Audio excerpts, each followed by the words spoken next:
Welcome, Ram Ram, नमस्कार, आदाब, सत श्री अकाल, वेलकम, सुस्वागतम। आप सभी का फिर से एक बार स्वागत करता हूं आपके अपने यूट्यूब चैनल डियर लर्नर्स पर। प्यारे बच्चे, पिछली क्लास में आपने देखा कि मैंने किस प्रकार से छंद का जो एलिमेंट्री पार्ट था, जितना भी शुरुआती का जो पार्ट था, या कुछ तो हमने आगे भी पढ़ा दिया था, मैंने आपको पढ़ाए थे मात्राओं संबंधित नियम पढ़ाए थे। मैं मात्रिक छंद पढ़ा रहा था। अब तक मैंने आपको पढ़ाया अर्ध सममात्रिक, सममात्रिक, विषम मात्रिक, उसमें कौन कौन से छंद आते हैं, उसके कौन कौन से पार्ट होते हैं। साथ में मैंने आपको ये भी बताने की कोशिश की कि आप जो है एग्जाम में किस प्रकार से क्वेश्चन पूछा जाता है। मैंने आपको फिर उसके बाद मात्रा संबंधित नियम पढ़ा है कि अगर जब आप कोई छंद कर रहे होते हैं तो प्यारे बच्चे आप मात्रा किस प्रकार से लगाते हैं, ये बात मैंने आपको बताने की कोशिश की। तो आपने कहा जी सर, और बड़ा ही मज़ा आया पिछली क्लास में, बड़ा ही आनंद आया, बड़ा ही अच्छी तरीके से हमने आपको पढ़ाया और आप लोगों ने उतना ही अच्छी तरीके से पढ़ा है। तो मुझे भी बड़ा अच्छा लगता है जब आपका रिस्पांस बहुत अच्छा आता है, और ऐसे ही आप रिस्पांस देते रहिए। मुझे अगर कुछ देना है तो आप कमेंट दीजिए, लाइक दीजिए, और चैनल को अगर आपने नहीं किया तो सब्सक्राइब कर लीजिए और शेयर जरूर करिए, ताकि आप खुद तो अपना निर्माण करें ही, अपने भविष्य का निर्माण करें ही, साथ के साथ भारत के भविष्य निर्माण में भी आप सहायक बने। भारत का भी भविष्य आप लोग ही हैं, आप में से ही सारे बच्चे हैं भारत का भविष्य। तो जब आप ही भारत का भविष्य हैं, तो आप जब प्रयास करेंगे, जब आप वीडियो को शेयर करेंगे, भारत का जिससे निर्माण होगा, भारत में रोजगार आएगा, भारत के लोग अच्छे होंगे, विदेशों में जाएंगे, रोजगार आएगा, भारत का निर्माण होगा और भारत अपने आप से नई नई ऊंचाइयों को छूता चला जाएगा। तो ये बात आप लोग सभी लोग याद रखें। एक मिनट आप रुकें जरा।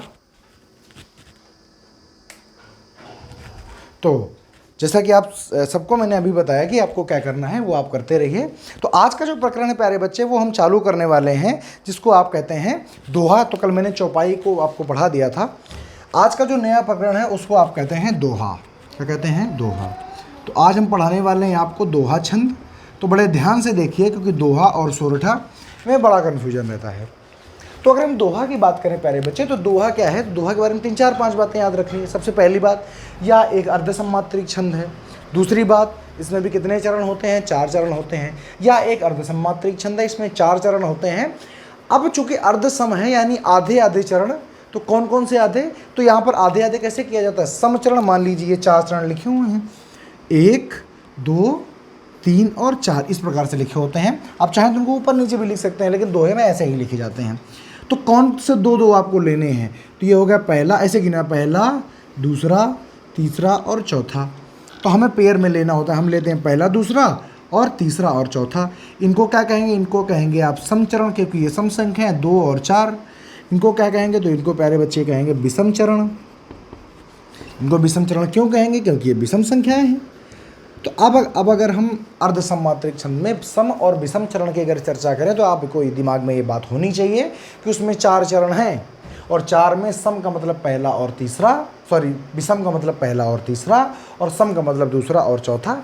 ये चरण की मात्राएं बराबर हैं, इसलिए यहाँ पर अर्धसम्मात्रिक छंद है। तो इसलिए मैंने आपको बता दिया, मैं बार बार चर्चा करूँगा सम चरणों में, मैं कहूँगा विषम चरणों में, फिर आपको दिक्कत आएगी। इसलिए अब याद रखें, 1, 2, 3 और 4, सम का मतलब दूसरा और चौथा, और विषम का मतलब पहला और तीसरा।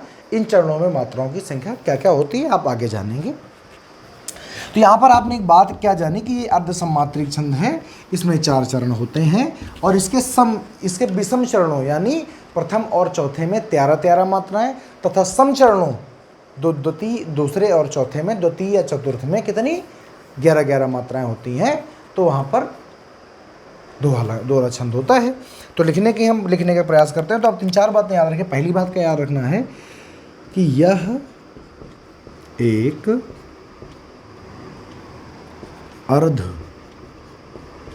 यह एक अर्धसम्मात्रिक छंद है। अर्धसम्मात्रिक छंद है। दूसरी बात, इसमें कितने चरण? तो वही बात, इसमें 4 चरण होते हैं। 4 चरण होते हैं। अगली बात क्या है? इसके विषम चरणों के ब्रैकेट में क्या लिखेंगे? तो विषम चरणों के ब्रैकेट में बेटा लिखेंगे प्रथम व तृतीय लिखो, 1 और 3 में 13 मात्राएं, 13 मात्राएं व इसके समचरणों प्यारे बच्चे क्या लिखेंगे? तो आप कहेंगे सर जी समचरणों में लिखेंगे द्वितीय व चतुर्थ, दूसरा व चौथा, द्वितीय व चतुर्थ में 11 मात्राएं होती हैं,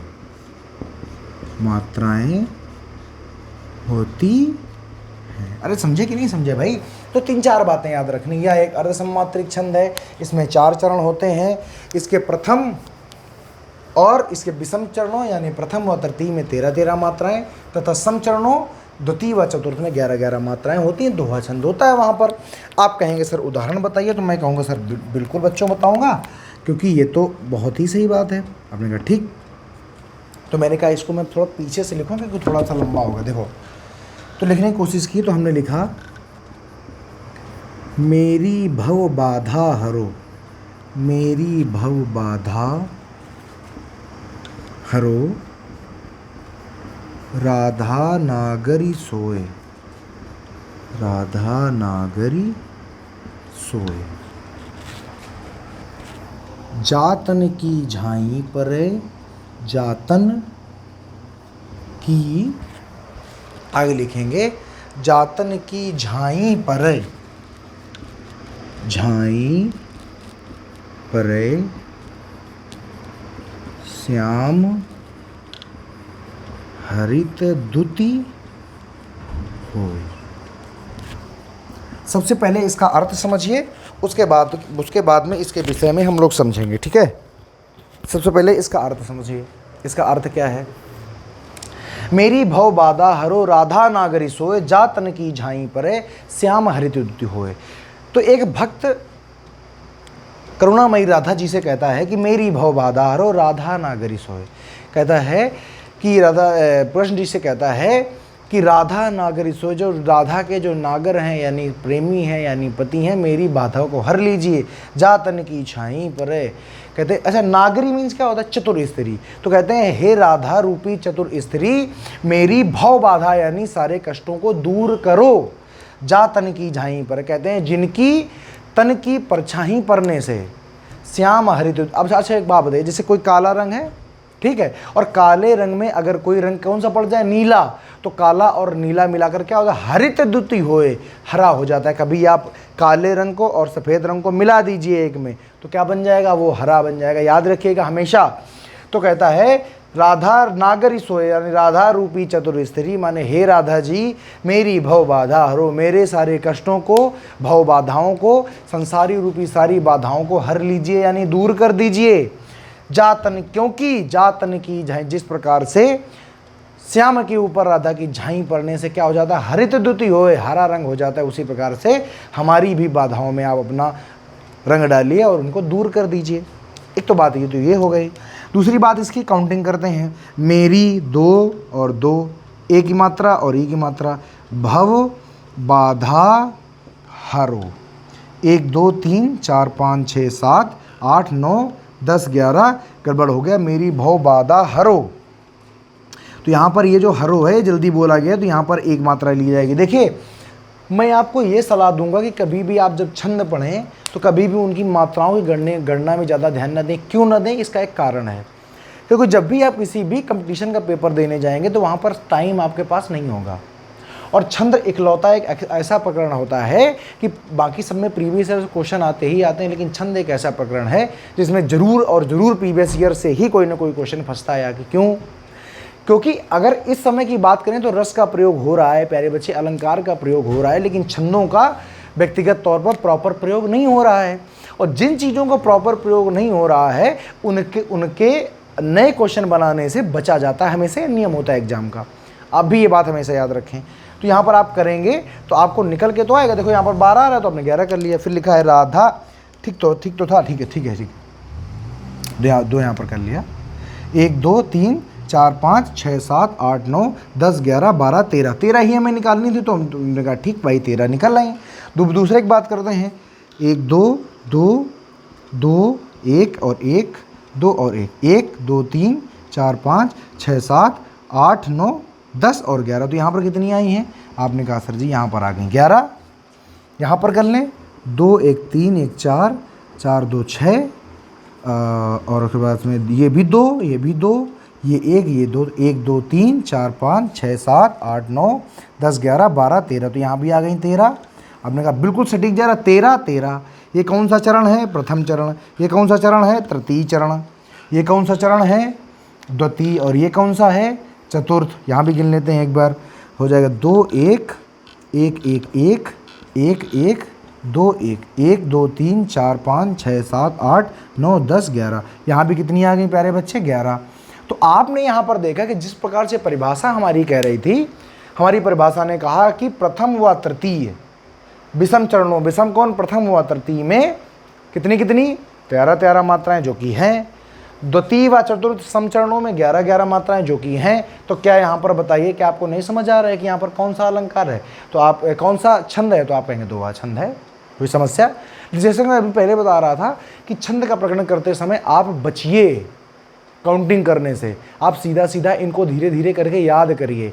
जो भी प्रीवियस ईयर, मैं आपको सारी चीज़ें यहीं पर कराऊंगा। जैसे ये मैंने लिखा हुआ प्रीवियस ईयर का ये आया हुआ क्वेश्चन है और ये बहुत बार पूछा जा चुका, बार बार एग्जाम में रिपीट करता है।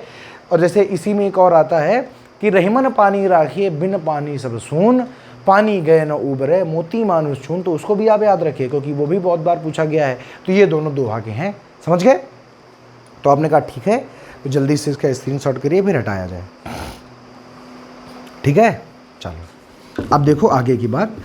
अब अगर हम बात करते हैं प्यारे बच्चे, आगे की जो हम बात करेंगे वो हम करेंगे सोरठा की। किसकी? देखो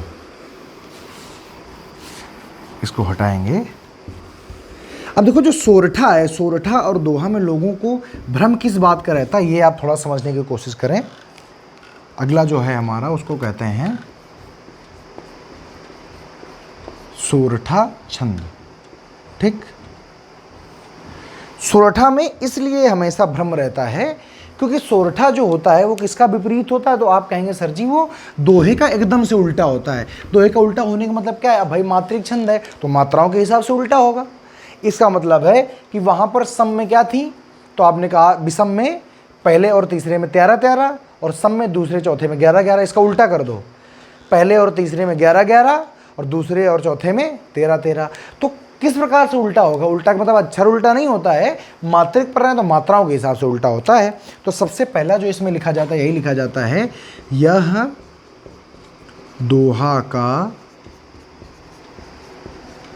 उल्टा होता है।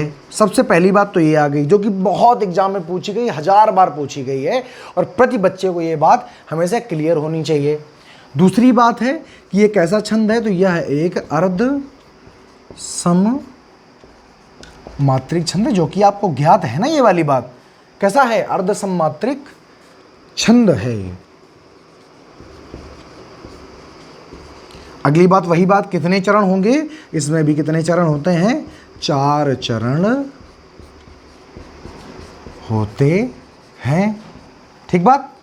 आपने कहा ठीक है, कॉमा लगाइए सब में क्योंकि बात पूरी नहीं हुई है अभी तक। कॉमा लगाइए क्योंकि बात पूरी नहीं हुई है अभी तक। 4 चरण होते हैं। वही बात इसके समचरणों, इसके विषम, पहले हम लिखेंगे विषम, इसके विषम चरणों, विषम चरणों, विषम चरणों में कौन कौन आ जाएंगे? तो तुरंत लिख देंगे कौन कौन सा? तो लिख देंगे पहला व तीसरा। पहला व तीसरा में कितनी कितनी? उसमें थी 13 13 तो इसमें उल्टा कर दो 11 11। विषम चरणों में 11 11 मात्राएं तथा लिखेंगे समचरणों। समचरणों में क्या लिखेंगे? दूसरा व चौथा में 13 13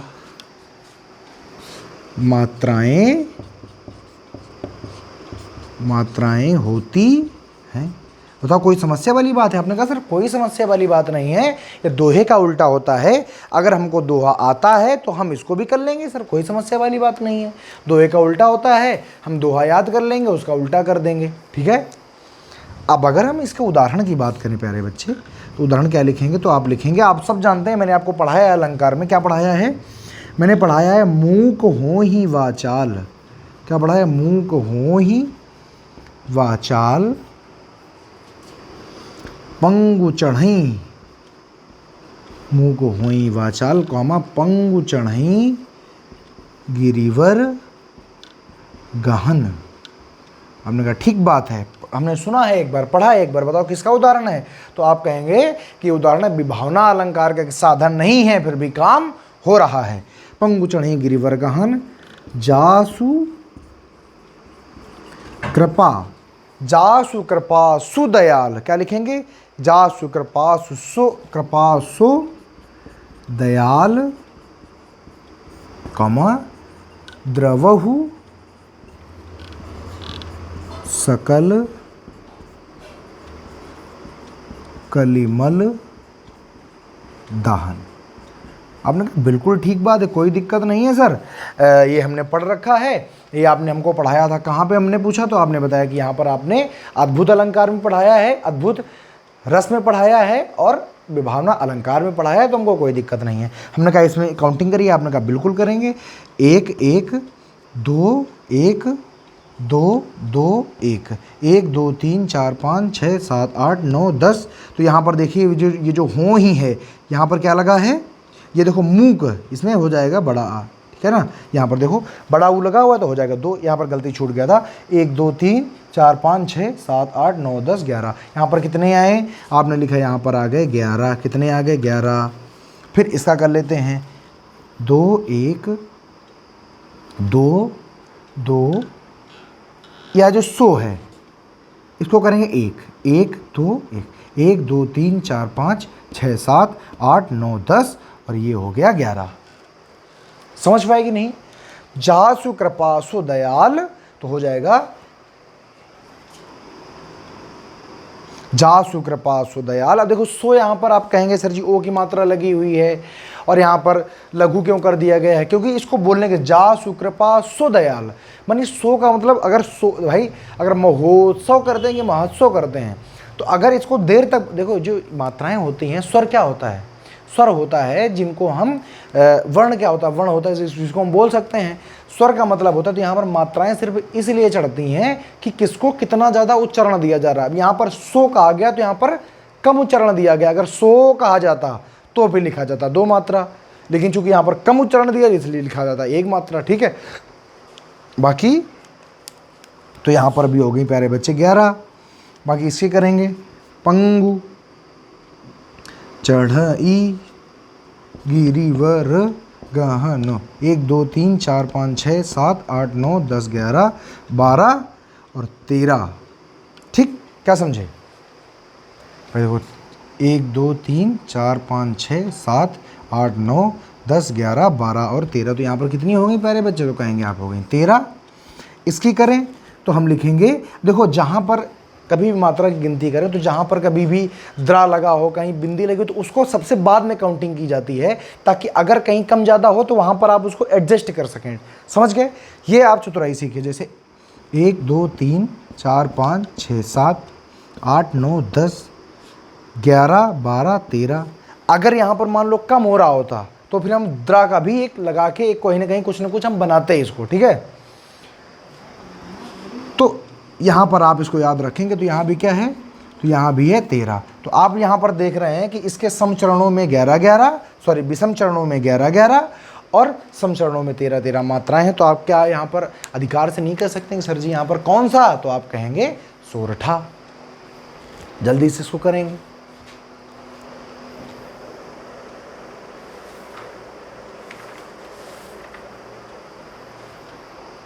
ठीक, चले देखो अब बस एक बात और देखो, क्या देखनी है कि बहुत बार हमको कन्फ्यूजन रहता है किसमें? तो आप कहेंगे सर ये सोरठा और दोहा में बड़ा कन्फ्यूजन रहता है, हम बार बार भूल जाते हैं कि किसमें 11 किसमें 13, और आप तो हम याद कैसे रखें?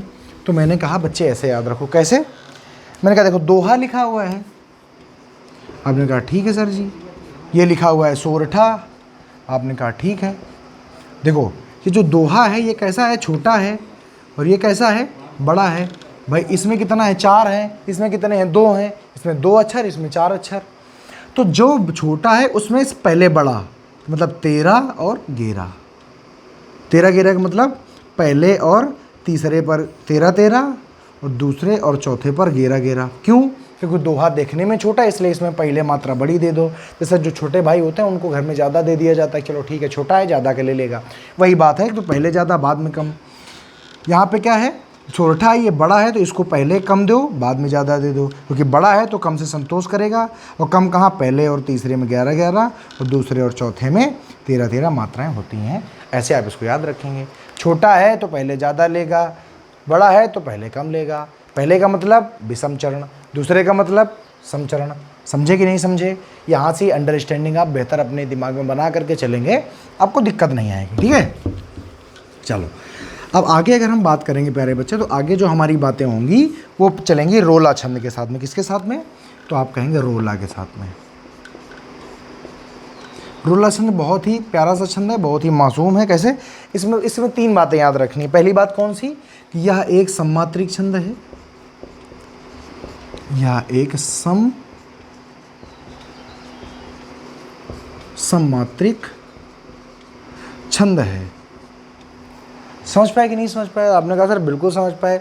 हम कहेंगे लिख दो कि इसमें कितने चरण, आप लिख दो इसमें 4 चरण होते हैं। कितने? 4 चरण होते हैं। मैंने कहा ठीक है कोई बात नहीं है, 4 चरण होते हैं। अब जब 4 चरण होता है, जब सममात्रिक है तो प्रथम द्वितीय तृतीय चतुर्थ वाली कोई बात नहीं है। लिखोगे इसके प्रत्येक चरण में, किसमें? प्रत्येक चरण में 24-24 मात्राएं होती हैं। मात्राएं होती हैं, बात हो गई खत्म। आप कहेंगे सर जी अगर ये बात तो हमको बहुत अच्छी तरीके से समझ में आ गई, आप इसका उदाहरण लिखो। तो हम कहेंगे देखो देखिए, तो इसका उदाहरण लिख लीजिए एक। क्या है उदाहरण? उदाहरण है उठो उठो हे वीर, उठो उठो हे वीर, आज तुम निद्रा त्यागो, आज तुम निद्रा त्यागो। एक प्रथम चरण। दूसरा चरण क्या है? करो महासंग्राम, करो महासंग्राम, नहीं कायर हो भागो, नहीं कायर हो भागो। दूसरा चरण। तीसरा है तुम्हें वरेगी विजय, तुम्हें वरेगी, तुम्हें वरेगी विजय। क्या लिखना है? तुम्हें वरेगी विजय, आज यह निश्चित, अरे यह निश्चित जानो। वरेगी विजय, अरे यह निश्चित जानो, निश्चित जानो। अगला लिखो भारत के दिन लौट आएंगे, भारत के दिन लौट आएंगे, आएंगे मेरी मानो। तो ये इसका उदाहरण है। अब देखिए इसमें आप चाहें तो संख्याओं की काउंटिंग कर सकते हैं। मेरी सलाह क्या है कि संख्याओं काउंटिंग में ज़्यादा ध्यान ना दें, क्योंकि जो छंद है आपका रोला उसके बहुत ज़्यादा उदाहरण नहीं है हमारे यहाँ पर। और जो 2 4 5 हैं उनको हम आपको लिखा देंगे या हम आपके साथ में PDF शेयर कर देंगे, तो वहाँ से आप इसको पढ़ लीजिएगा। बाकी अगर आपको करना है तो आप देखिए यहाँ पर उठो 1 2 1 2, हे 2 2 1 2 1 1 1 1, यहाँ पर देखो त्यागो 2 2, तो गिनेंगे 1 2। अब देखो यहाँ पर ये लफड़ा है, हमने इसको छोड़ दिया है। 1 2 3 4 5 6 7 8 9 10 11 12 13 14 15 16 17 18 19 20 21। कितना पहुँच गया? 21 पहुँच गया। तो यहाँ पर हम क्या लिखेंगे? 24 लानी है, 1 इसकी लगाएंगे और 2 इसकी लगाएंगे। 1 2 3 4 5 6 7 8 9 10 11 12 13 14 15 16 17 18 19 20 21 22 23 24। 24 देखो हो गए। ऐसे जैसे इसमें 24 हो गए हैं, ऐसे आप सब में काउंट करके 24 पता कर सकते हैं, उसमें कोई दिक्कत वाली बात नहीं है। समझे कि नहीं समझे? तो आपने कहा सर बिल्कुल समझ में हमको बात आ गई है। तो इस प्रकार से आप पता कर सकते हैं। और इसके 3 4 एग्जाम्पल और हैं जो कई बार एग्जाम में हमारे पूछे गए हैं, तो उनको आप हमेशा याद रखिएगा। ठीक है?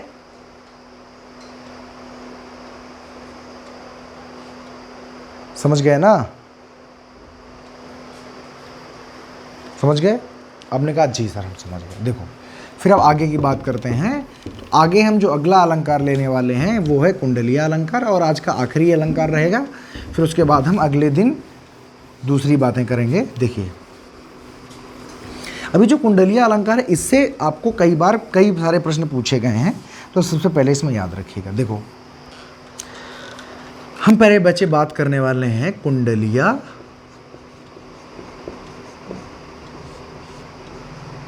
छंद की। देखो कुंडलीय छंद, तो सबसे पहली बात तो इसमें ये याद रखिए ये कैसा है। तो आप कहेंगे ये कैसा छंद है, तो आप कहेंगे यह एक अर्धसम्मात्रिक छंद है। क्यों अर्धसम्मात्रिक छंद, इसका कारण आप आगे जानेंगे। समझ रहे हैं ना? तो लिख दीजिए यह एक कैसा है, तो यह लिख दीजिए यह एक अर्धसम्मात्रिक छंद है। चरण कितने होते हैं, तो इसमें चरण होते हैं कितने? 6। देखो हमने कहा था कुंडलिया और छप्पे दो केवल ऐसे होते हैं छंद जिसमें 6 चरण होते हैं, बाकी सब में 4 होते हैं। इसलिए जनरली पूछा जाए कि चरणों की संख्या कितनी, तो आप लिखते हैं 4। तो लिखेंगे इसमें 6 चरण होते हैं। तो हम पूछेंगे बताओ फिर ये 6 चरण कहाँ से हो जाते हैं, ये बनता किससे है? तो आप कहेंगे यह एक दोहा। इसमें पहले क्या होता है, याद रखिएगा पहले दोहा फिर रोला, गड़बड़ न कर देना, ठीक है। इसमें काले पेन से लिखता हूं, इसमें पहले एक दोहा फिर एक रोला, फिर एक रोला आता है। तो आप इसमें ऑब्लिक करके ऐसे लिख देंगे दोहा और प्लस रोला, इसके 2 चरण और इसके 4 चरण। क्यों इसके 2 क्यों माने जाते हैं? इसकी पूरी एक लाइन को मान लिया जाता है एक, पूरी एक लाइन को, तो इसमें 2 लाइनें तो 2 चरण, और इसके 4 लाइनें मतलब 4 चरण, तो 4 और 2 6। तो ये आते हैं, ब्रैकेट में लिख दिया जाएगा। समझ पाए कि नहीं समझ पाए? तो आपने कहा सर बिल्कुल ठीक बात है। अब अगर इसकी संख्याओं की बात करें तो आप जानते हैं कि ये कैसा है, विषम मात्रिक है। विषम मात्रिक क्यों है? अगर इसको वैसे देखें तो सममात्रिक पहुंच जाएगा। क्यों? क्योंकि जैसे दोहा है उसमें भी होते हैं 11 13 24, रोला में तो 24 होते हैं, ये सममात्रिक, लेकिन सम में नहीं रखते हैं, हम इसको विषम में रखते हैं। तो आपसे पूछा जाएगा कि सबसे बड़ी बात तो आपसे यही पूछा जाएगा कि बताइए जो हमारा कुंडलीय छंद किससे मिलकर बना होता है? तो आपसे कहा जाएगा रोला कौमा दोहा, या आपसे कहा जाएगा दोहा कमा उल्लाला, ऐसे कहा जाएगा। आप याद रखना, इसका क्रम याद रखिएगा, पहले एक दोहा आएगा, उसके बाद में क्या आएगा? रोला आएगा। और कुंडलीय छंद दुनिया के सबसे सरल छंद होता है। क्यों होता है? इसके पीछे कारण है। क्यों? अगला देखो इसी में पॉइंट क्या लिखना है, अगला इसी में लिखना है यह जिस शब्द से शुरू होता है,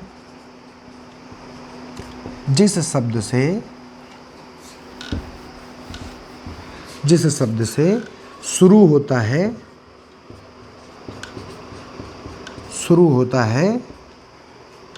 उसी शब्द से समाप्त भी होता है। उसी शब्द से समाप्त भी होता है। मतलब इसकी क्वालिटी होती है कि मान लीजिए अगर ये शुरू हुआ सावन से, भी हम आपको उदाहरण देंगे, तो उदाहरण सावन से शुरू होगा, पहला शब्द सावन और आखिरी शब्द भी सावन, मतलब जिस शब्द से शुरू होगा उसी से इसका आखिरी होगा। फिर क्या है, पहले दोहा आता है, आप सब जानते हैं दोहा में कौन सा कितने चरण? 4 चरण। तो दोहे का अंतिम चरण क्या लिखेंगे? दोहे का अंतिम चरण कुंडलिया का अंतिम चरण रोला की प्रथम लाइन में होता है। रोला की प्रथम चरण में होता है। जैसे उदाहरण सुनिए केवल, सावन बरसा जोर से प्रमुदित हुआ किसान। सावन बरसा जोर से प्रमुदित हुआ किसान, लगा रोपने खेत में आशाओं के धान। आशाओं के धान लास्ट हुआ। फिर अगली लाइन रोला की शुरू होती, आशाओं के धान। इसका मतलब है, ये पहले आप नोट करें, फिर हम इसको लिख के आपको बताते हैं, ऐसे आपको समझ में नहीं आएगा। लिख लिया? अब देखो, अब इसका हम उदाहरण लिखेंगे, क्योंकि उसका उदाहरण 6 हमको लिखना है, तो चूंकि बड़ा हो जाएगा इसलिए इसको हम हटा रहे हैं यहाँ से, ताकि कोई दिक्कत ना आने पाए और आप बेहतर समझ पाएँ। कुंडलिया ही चल रहा है, ठीक है। कुंडलिया को हम यहाँ पर साइड पे लिख देते हैं। इसको ध्यान से समझना, इससे बड़े क्वेश्चन पूछे आते हैं प्यारे बच्चे, ठीक है। देखो, हम लिखना शुरू करते हैं,